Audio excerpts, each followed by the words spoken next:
يفقهوا قولي رب زدني علما رب زدني علما رب زدني علما۔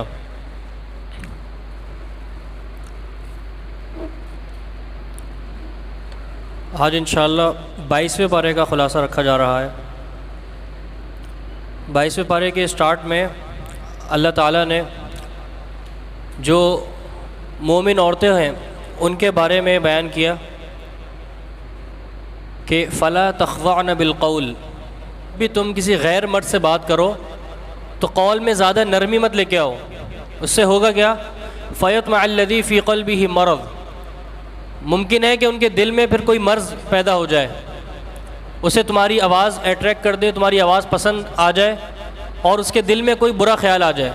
اسی لیے وقلنا قولا معروفا، سیدھی اور سچی بات کرو جب بھی تمہارا کوئی لین دین ہو، جب بھی کوئی کام کی بات کرنی ہو تو اپنے صرف مقصد کی کام کی بات کرو، اس کے علاوہ دوسری فضول باتیں نہیں، اور اس میں لہجہ بھی کیسا ہو کہ بالکل سیدھی اور کھری بات ہو۔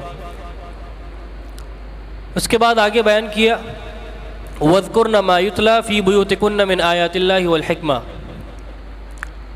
لوگ اعتراض کرتے ہیں کہ بھئی اسلام جو ہے وہ عورتوں کو پڑھائی سے، تعلیم سے روکتا ہے۔ یہاں بیان کیا جا رہا ہے کہ پھر عورتیں جو ہیں وہ اللہ تعالیٰ کا ذکر کریں، کس چیز کا؟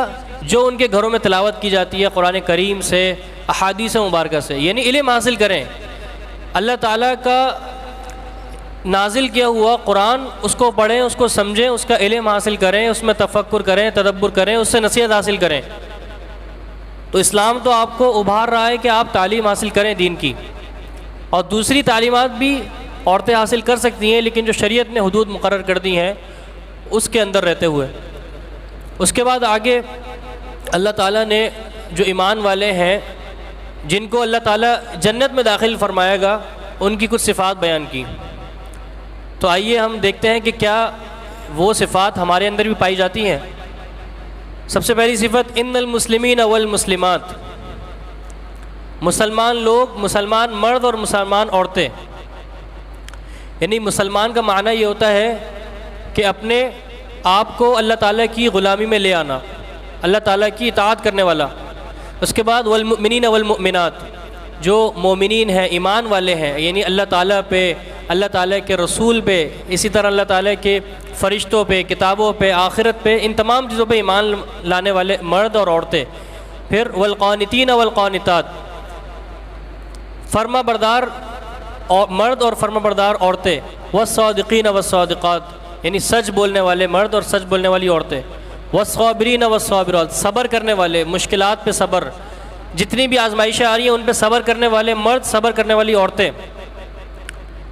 اس کے بعد والقانتین والخاشعین والخاشعات، اور اللہ تعالیٰ کی جب عبادت کرتے ہیں تو اس میں خشوع کے ساتھ عبادت کرنے والے، اللہ تعالیٰ سے ڈرتے ہوئے عبادت کرنے والے مرد اور عورتیں، اور اسی طرح صدقہ کرتے ہیں مرد اور عورتیں، اور پھر روزہ رکھنے والے والصائمین والصائمات والحافظین فروجہم والحافظات، اپنی شرمگاہوں کی حفاظت کرنے والے مرد اور عورتیں، اور اللہ تعالیٰ کا ذکر کرنے والے مرد اور عورتیں۔ اب یہ سارے لوگ جو ہیں ان کے لیے اللہ تعالیٰ نے کیا نتیجہ رکھا ہے، کیا انعام رکھا ہے؟ اعد اللہ لہم مغفرۃ واجر عظیما، اللہ تعالیٰ نے ایسے لوگوں کے لیے مغفرت کا بندوبست کر دیا ہے اور بہت زیادہ اجر عظیم کا، بہت بڑے اجر کا انتظام کر دیا ہے ایسے لوگوں کے لیے جنت کی صورت میں۔ اس کے بعد آگے سورہ احزاب میں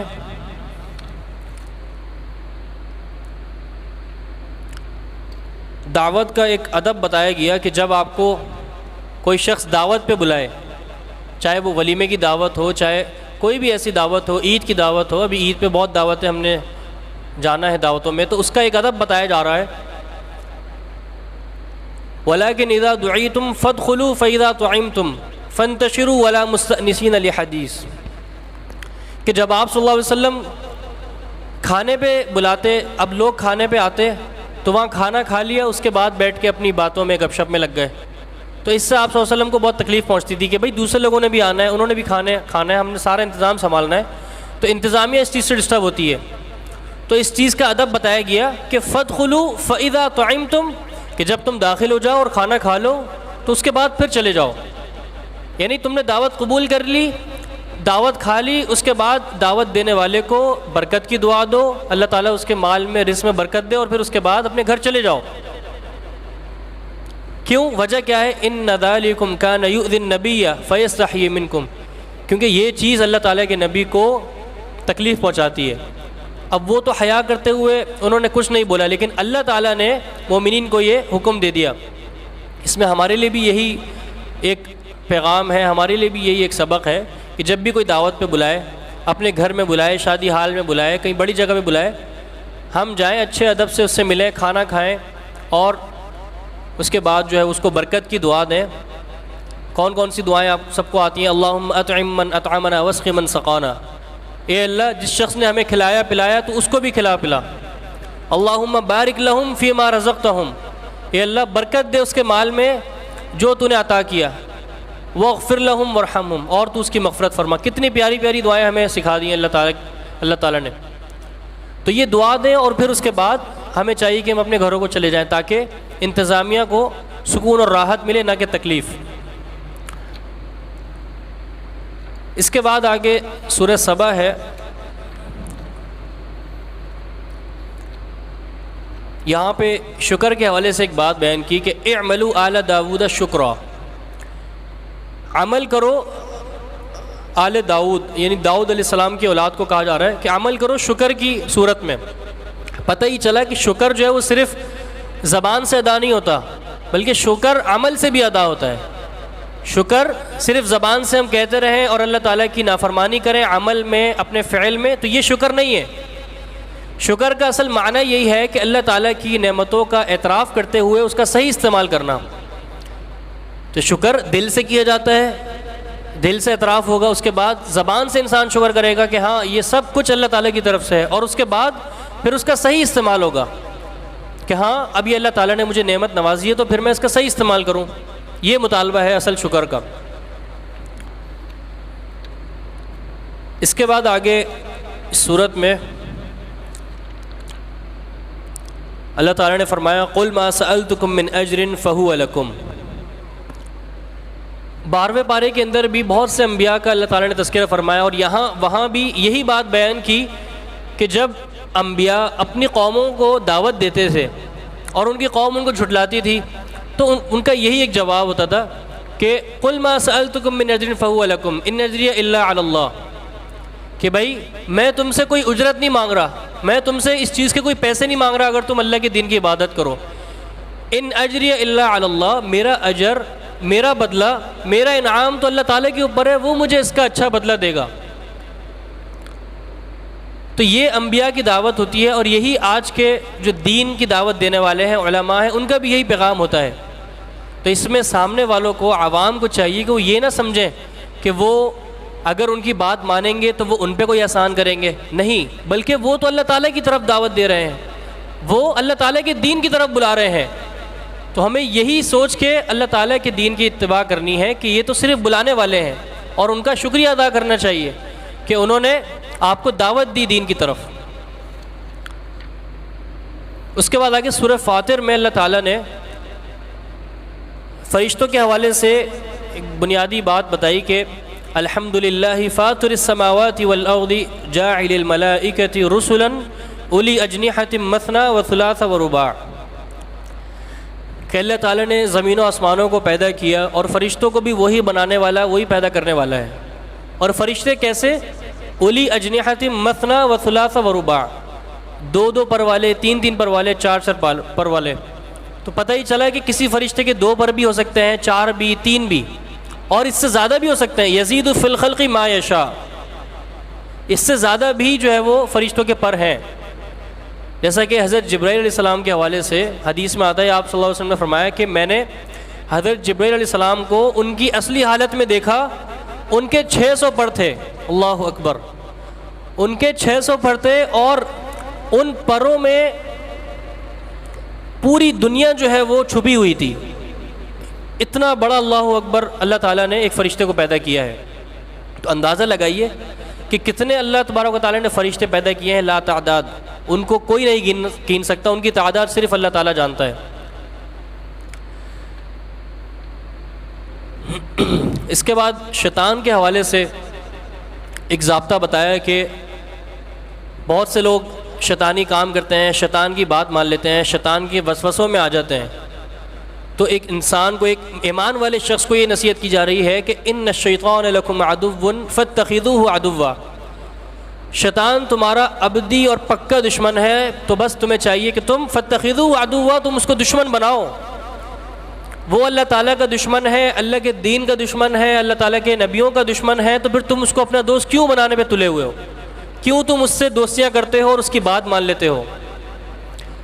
وہ شیطان کے جس نے کما اخرج ابویکم من الجنہ، یہ ہم نے 8ویں پارے میں سمجھا تھا کہ اللہ تعالیٰ نے ابن آدم کو، انسانیت کو ان کے باپ کا واسطہ دے کے کہا ہے، یا بنی آدم لا یفتننکم الشیطان، تم شیطان کے فتنے میں مت آ جانا، اس کی آزمائش میں مت آ جانا۔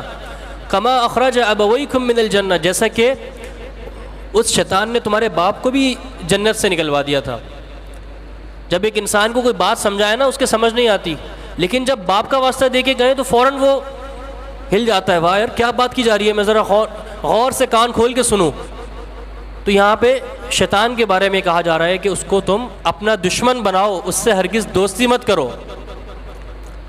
اور کس طرح دشمن بناؤ؟ کہ جب بھی وہ کوئی خیال تمہارے دل میں ڈالے، کیونکہ شیطان جو ہے یجری کمجری الدم، انسان کے پورے جسم میں خون کی طرح جو ہے وہ دوڑتا رہتا ہے، چلتا رہتا ہے، اس کو پتہ بھی نہیں لگتا کہ وہ اس کے پھر جو اس کی ٹریپ ہے، جو اس کی چال ہے، اس میں چلا جاتا ہے۔ اسی لیے جب بھی شیطانی وسوسہ آئے تو ہمیں چاہیے کہ ہم اللہ تعالیٰ سے حفاظت اور اس کی پناہ طلب کریں۔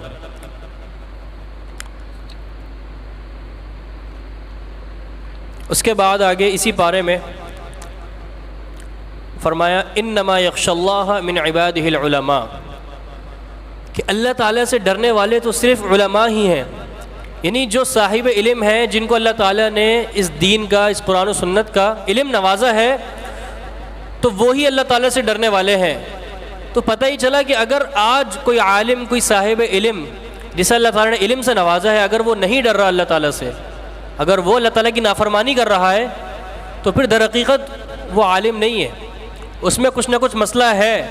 اسے چاہیے کہ وہ اللہ تعالیٰ سے ڈرے، اللہ تعالیٰ سے ڈرتے ہوئے اپنے آپ کو بھی دین پر لے کے آئے، اپنے علم پہ عمل کرے اور دوسروں کو بھی اپنے علم کی دعوت دے۔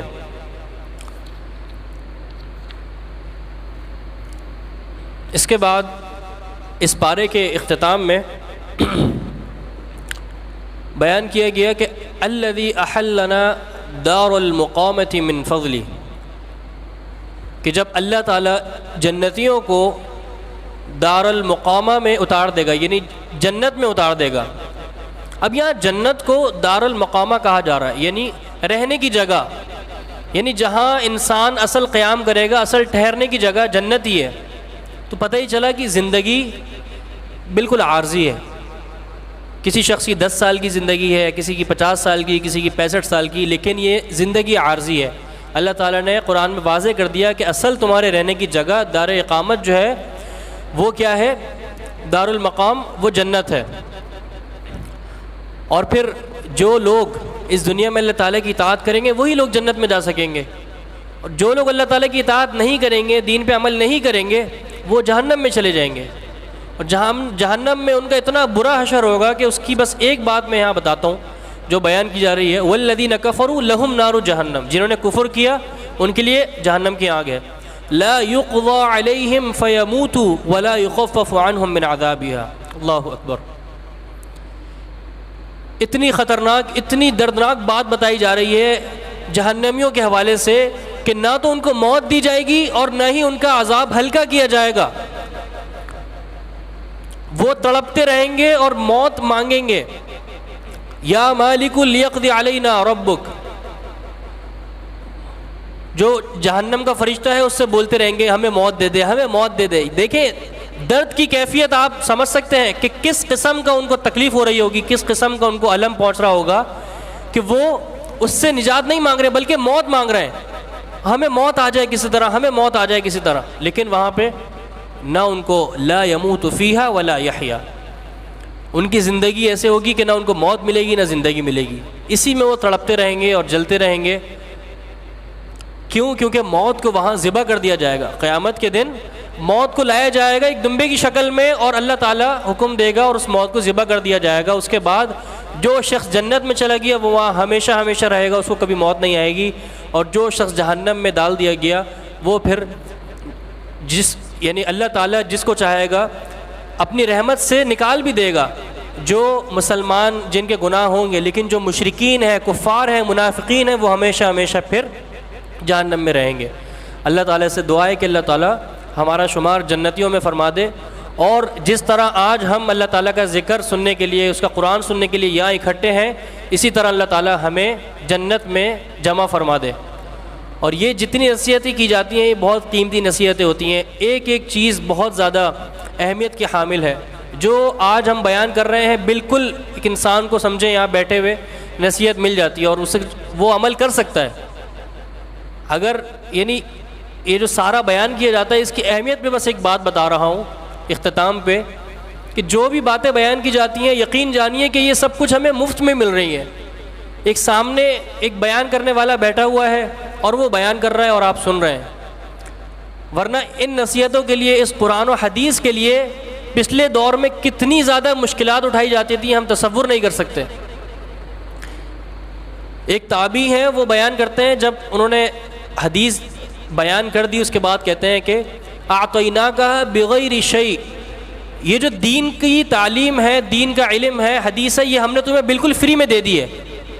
فقد كان يركب فيما دونها الى المدینہ، اور صرف اس چھوٹی سی چیز کے لیے، اس تعلیم کے لیے، اس علم کے لیے مدینہ تک کا سفر کیا جاتا تھا مکہ سے، جو چیز ہم نے تمہیں بالکل فری میں دے دی ہے۔ تو آپ اندازہ لگائیے، اہمیت کو سمجھیے اس دین کی تعلیم کو، کہ کس طرح آج ہم بالکل آسانی سے یہ تعلیم حاصل کر رہے ہیں، علم حاصل کر رہے ہیں۔ تو ہمیں چاہیے کہ ہم اس کی قدر کریں، ہم اس کی اہمیت کو جانیں، اور پھر اللہ تعالیٰ ہمارے لیے عمل کے دروازے کھول دے گا، ہدایت کے دروازے کھول دے گا۔ اللہ تعالیٰ سے دعا ہے کہ اللہ تعالیٰ ہمیں جو کچھ سنا سمجھا اس پر عمل کرنے کی توفیق عطا فرمائے۔ اور آخر میں جو معتکفین ہیں، معتکفات ہیں، ان کے لیے 1 منٹ کی نصیحت یہ ہے، میں خود بھی معتکف ہوں، میں اپنے آپ کو بھی یہ نصیحت کرتا ہوں، اور آپ سب کو، بھائیوں کو، خاص طور پہ میرے جو نوجوان بھائی ہیں ان کو یہ نصیحت ہے کہ جب ہم یہاں 10 دن کے لیے آتے ہیں، 3-4 دن بعد یہ احساس پیدا ہو جاتا ہے کہ بس یہاں بوریت محسوس ہو رہی ہے۔ اب شروع میں ایک جنون ہوتا ہے، ایک جذبہ ہوتا ہے، ایک شوق ہوتا ہے، ایک ذوق ہوتا ہے، لیکن 3-4 دن 5 دن کے بعد یہ چیز آتی ہے ذہن میں، یار اب بس گھر کی یاد آ رہی ہے اور اب رہا نہیں جا رہا، کتنا قرآن پڑھ لیا میں نے۔ جب بھی ایسے خیالات آئیں تو اپنے ذہن میں ایک بات یاد رکھ لیں، اللہ تعالیٰ نے قرآن کریم میں رمضان کے دنوں کے حوالے سے رمضان کی برکتوں کو بیان کرنے کے بعد یہ بیان کیا، ایام معدودات، یہ تو بہت ہی گنتی کے دن ہیں، یہ گنے چنے دن ہیں بھائی، یہ آپ یقین جانیے جو 30 دن ہیں، اور پھر 30 دن کے بھی جو آخری دن بچے ہیں 10 دن، یہ بہت جلدی گزر جائیں گے۔ اسی لیے اس میں اپنے آپ کو استقامت کے ساتھ عبادت میں لگا کے رکھیے، جب بھی یہ بات آئے تو اللہ تعالیٰ سے مدد مانگیے، استقامت مانگیے، تاکہ اللہ تعالیٰ ہمیں مزید استقامت عطا فرمائے اور اللہ تعالیٰ ہماری ساری عبادت قبول فرمائے۔ جزاکم اللہ خیر۔ سبحانک اللہم و بحمدک، نشہد ان لا الہ الا انت، نستغفرک و نتوب الیک۔ السلام علیکم ورحمۃ اللہ وبرکاتہ۔